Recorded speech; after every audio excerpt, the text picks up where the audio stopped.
Something happened live on camera today that the Republican Party was not prepared for, did not plan for, and cannot easily explain away. Donald Trump walked into what was supposed to be a moment of political strength, a public appearance designed to project confidence and control heading into one of the most consequential legislative weeks his party has faced in years, and instead walked directly into a setback so significant, so visible, and so immediately consequential that Republicans inside the building reportedly stood in stunned silence while it unfolded in real time. And when the dust began to settle, the eruption that followed did not come from Democrats celebrating.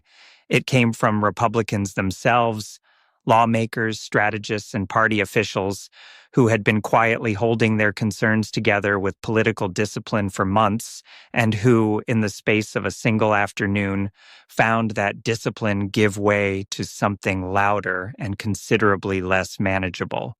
This is not a story about a bad news cycle or a rough day in Washington.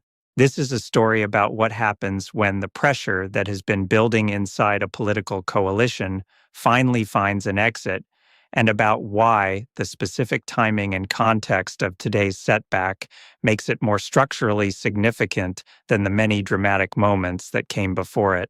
Subscribe right now because the developments coming out of this story over the next several days are going to move fast, and you need the full context to understand what they actually mean.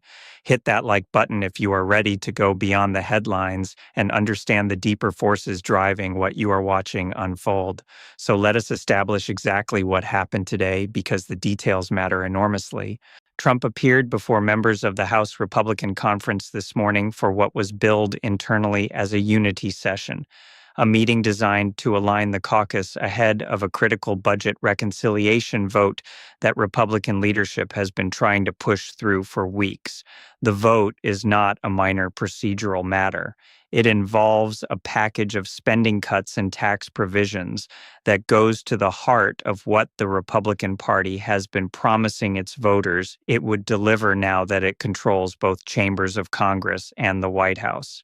Passing it would represent a significant legislative achievement. Failing to pass, it would be an embarrassing demonstration that the party cannot govern effectively even when it holds every lever of power in Washington. The pressure on every Republican member to fall in line has been enormous. The whip operation has been running for days. Trump's personal involvement was supposed to be the final push, the moment where his presence in the room reminded wavering members what the cost of crossing him has historically been. It did not go that way. Within the first hour of the session, multiple Republican members began raising objections that were not new in substance, but were new in their directness and their willingness to be expressed in a room where Trump was physically present. The objections centered on three specific provisions in the reconciliation package: cuts to Medicaid funding that several members from competitive districts said they could not defend to their constituents, a restructuring of agricultural subsidy programs that rural state Republicans said would devastate farming communities that form the core of their political base, and a set of changes to federal education funding that a bloc of suburban Republicans argued would trigger a backlash in exactly the districts they needed to hold in the next election cycle. None of these objections were secret. They had been circulating in committee meetings, in caucus conversations, and in private communications with leadership for weeks. What was different today was that they were raised directly, forcefully, and on the record in front of Trump himself. And Trump's response to having his legislative agenda challenged to his face by members of his own party produced the moment that is now dominating every conversation in Washington. Here is the full picture of what has been building beneath the surface of Republican politics for the past several months, because this moment did not arrive without a long runway. The Republican Party's current legislative challenge is rooted in a fundamental tension that has existed inside the coalition for years, but has become significantly more acute since the party took unified control of government. During the opposition years, the years when Republicans were fighting against Democratic legislation rather than trying to pass their own, The coalition held together relatively easily because opposition requires only agreement on what you are against. Governing requires agreement on what you are for.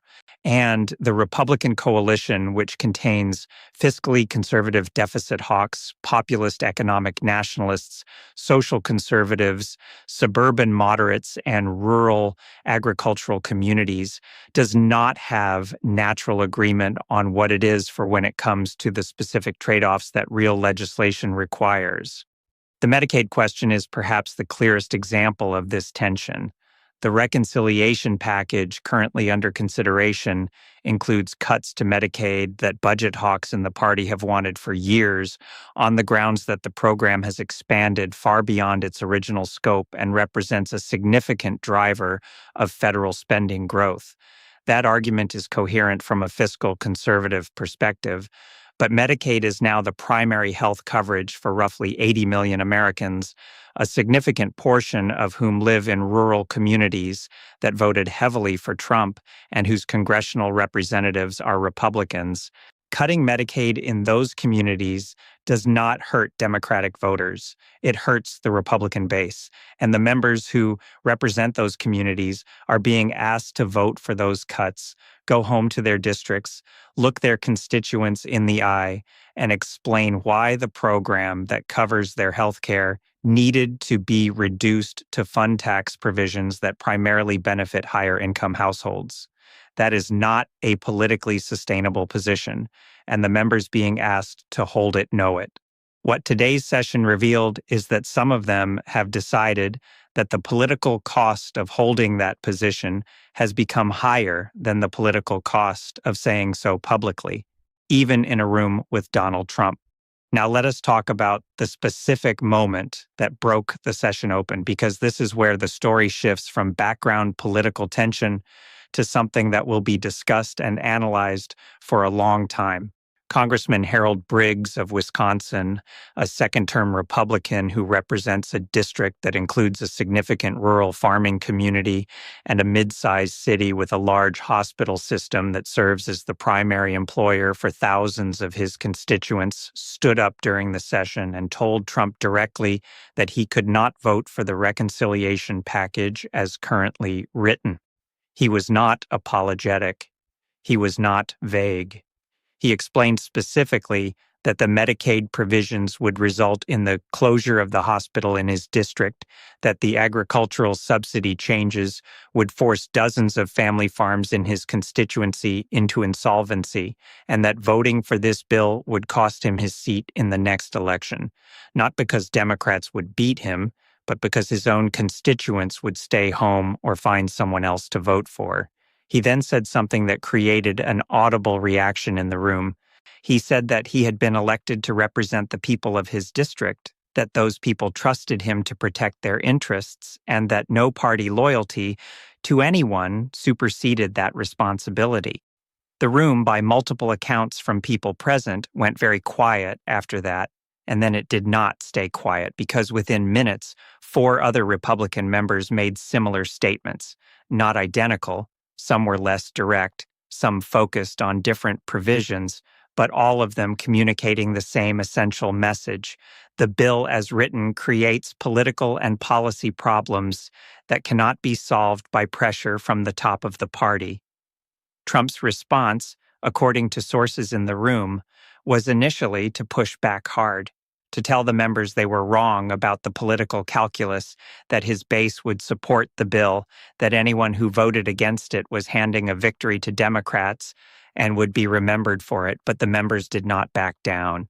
And as the exchange continued, it became clear to everyone in the room that something unusual was happening. The pressure that has historically caused wavering Republicans to fall in line was being applied at full force, and it was not working. Drop a comment right now and let me know if you think this represents a genuine shift in how Republican members are calculating their relationship with Trump, because I think this is one of the most important questions in American politics right now, and I want to hear what you are seeing. The eruption that followed the session was not contained to the room. It spread immediately into the hallways of the Capitol, into text message chains and signal groups among Republican members, and within hours into on-the-record statements to journalists that Republican leadership would have strongly preferred to prevent.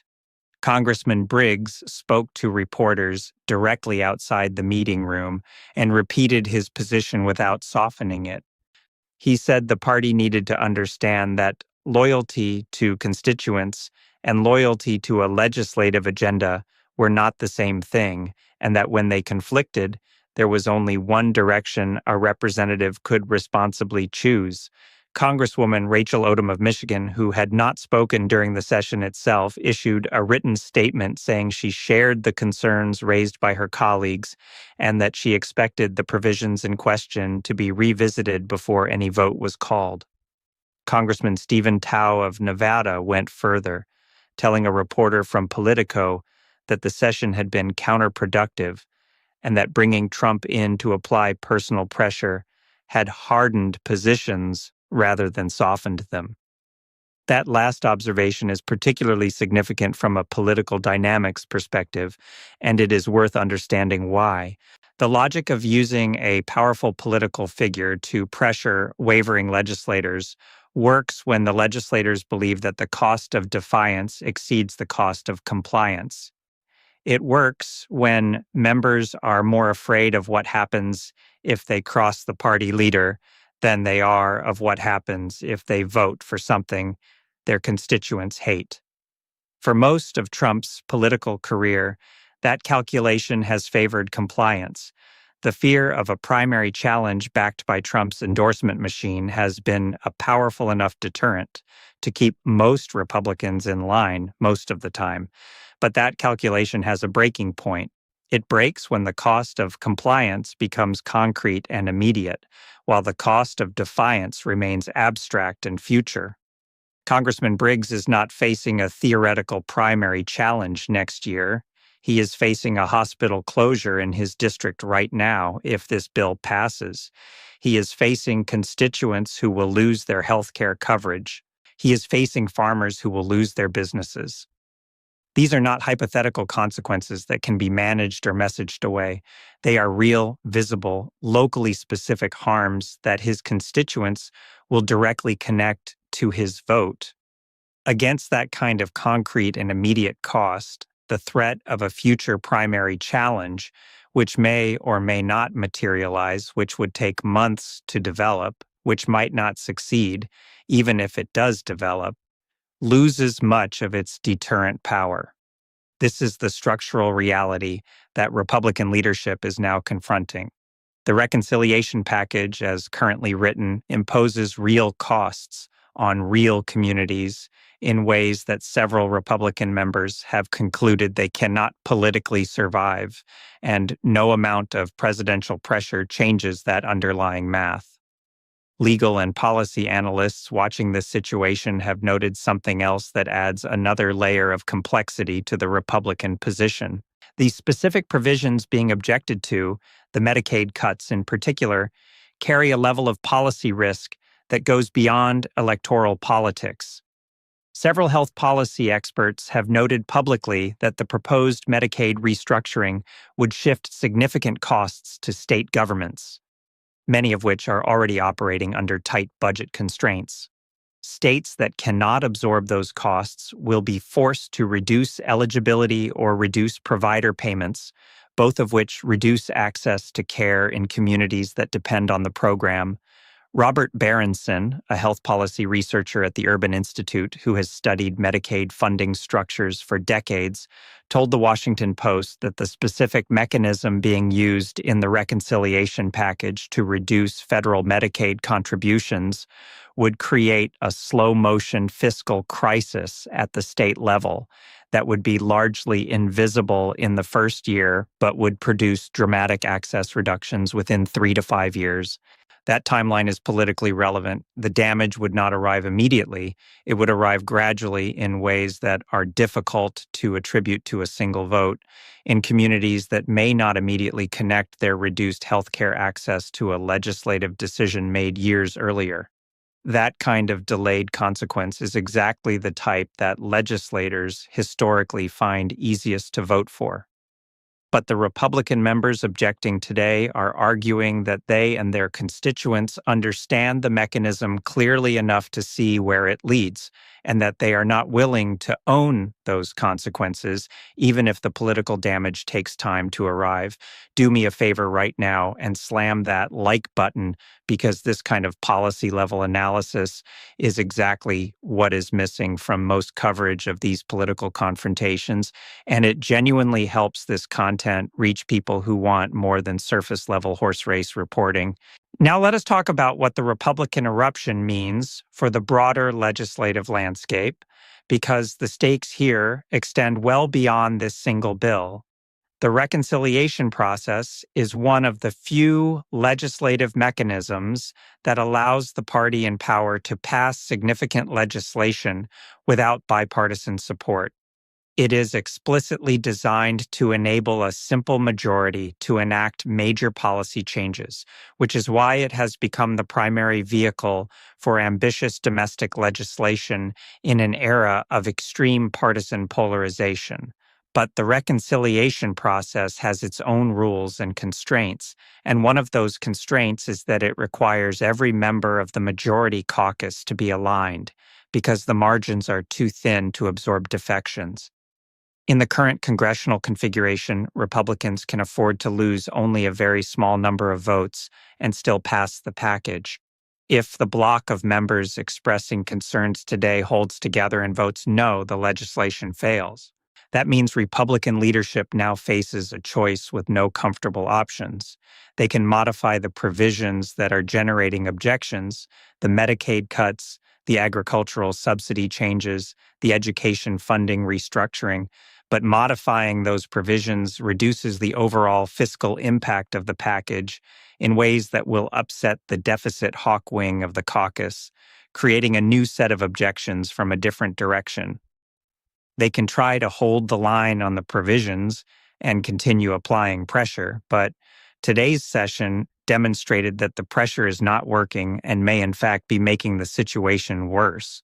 Or they can delay the vote, buy time to renegotiate, and hope that the coalition can be rebuilt. But delay carries its own political costs, reinforcing the narrative that the Republican majority cannot govern effectively, even when it controls every branch of government. There is also a broader question about what today's events signal for the remainder of this legislative session and for Trump's relationship with the congressional wing of his own party. The members who spoke up today did not do so impulsively. They did not stumble into a confrontation with the President of the United States. They made a calculated decision that the political and policy costs of silence had become higher than the costs of speaking. That kind of calculation, once made, does not reverse easily. Members who have publicly declared that they will not vote for a bill as written have staked a position. Walking that position back requires a reason, a specific visible change to the legislation that they can point to and say, this is why my concern has been addressed. Without that visible change, backing down looks like capitulation, which is its own kind of political liability. And here is the broader geopolitical dimension of this domestic political drama that deserves attention, because American legislative dysfunction does not stay inside American borders. The budget reconciliation package under discussion includes significant provisions related to defense spending, specifically allocations for military modernization programs, expanded naval construction, and continued support for allied security commitments in Eastern Europe and the Indo-Pacific. These are not domestic programs in the traditional sense. They are the fiscal expression of American strategic commitments. The defense community has been watching the reconciliation negotiations closely for weeks. because the outcome will affect the resourcing of military programs that allied governments in Europe and Asia have factored into their own security planning. When allied governments see the American legislative process producing public eruptions, visible caucus fractures, and uncertainty about whether the governing party can pass its own legislative agenda, they do not read that as purely domestic political drama. They read it as a signal about American institutional capacity, about whether the United States government can translate its stated strategic commitments into funded operational reality. Adversarial governments read it the same way, through a different lens.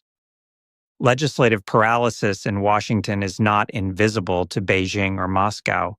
It is watched, analyzed, and incorporated into assessments of American strategic reliability that inform decisions about timing, positioning, and the kinds of probes and pressures that get applied to alliance structures and contested regions. This is why domestic political dysfunction, when it reaches a certain threshold of visibility and duration, becomes a foreign policy problem, not immediately, not dramatically, but steadily and consequentially in ways that compound over time. Here is what to watch in the coming days as this situation continues to develop. Watch whether Republican leadership calls the vote anyway. If they bring the package to the floor without resolving the objections raised today, they are gambling that the members who spoke up in the session will ultimately fold under the final pressure of an actual recorded vote. That gamble may be right. It has been right before. But the specific circumstances of today's objections, rooted in concrete district-level consequences rather than abstract policy disagreements, make this a higher-risk bet than usual. Watch whether the provisions being objected to get modified, and if so, how. Any modification that addresses the Medicaid concerns will be characterized by Trump's team as a capitulation to disloyalty. Any modification that does not address those concerns will be insufficient to move the objecting members. The space for a resolution that satisfies both sides is genuinely narrow, and watching how leadership tries to navigate that space will tell you a great deal about the real power dynamics inside the Republican caucus right now. Watch whether additional Republican members join the block of objectors over the next 48 hours. Today's session created a focal point, a visible public moment where several members demonstrated that it was possible to push back without being immediately destroyed politically. That demonstration has a contagion effect inside a caucus where many members share the same underlying concerns but have been waiting to see whether someone else would go first. The first few members to speak up absorbed the initial wave of pressure and backlash. The members who follow them face a somewhat lower threshold because the precedent has been set and the political landscape has already shifted slightly. And watch Trump's response over the next several days. The posts he makes, the calls he makes, the specific members he targets, and the nature of the pressure he applies will all be signals about whether he is operating from a position of genuine confidence or from a position of concern about losing a legislative battle he cannot afford to lose. Here is where things stand right now. Republicans erupted today, not Democrats, not critics, not political enemies, because the pressure that has held the coalition together for years ran directly into the reality of what governing actually requires. Donald Trump faced a major and very public setback in a room full of his own allies on a bill his party needs to pass to prove it can govern, in a moment that was captured by reporters waiting outside and immediately became the defining image of a legislative crisis that has been building for weeks. The members who spoke up did so knowing the risks and did so anyway because they made a judgment that the risks of silence had become greater than the risks of honesty. That judgment, multiplied across enough members of a caucus with the thinnest of margins, is the mechanism by which legislative agendas fail, not through dramatic opposition, but through the quiet accumulation of members who have decided that their first responsibility is to the people who sent them to Washington rather than to the leader who helped put their party in power. Whether this particular bill passes or fails, whether these particular objections are accommodated or overridden, the moment that happened in that room today will shape the calculations of every Republican member for the remainder of this legislative session. The seal has been broken, the pressure has been tested and found, at least in this room on this day, to be insufficient.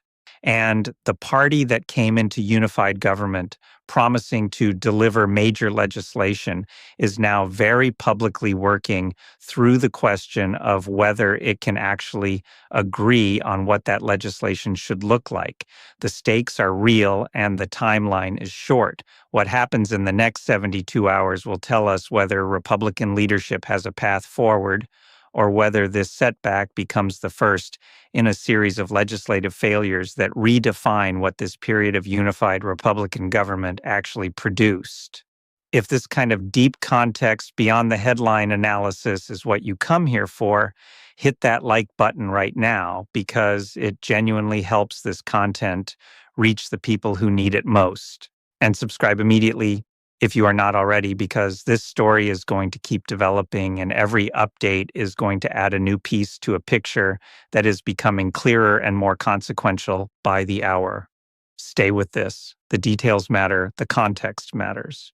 And understanding what is actually happening beneath the surface of these political eruptions is the only way to make real sense of the world that is being shaped right now.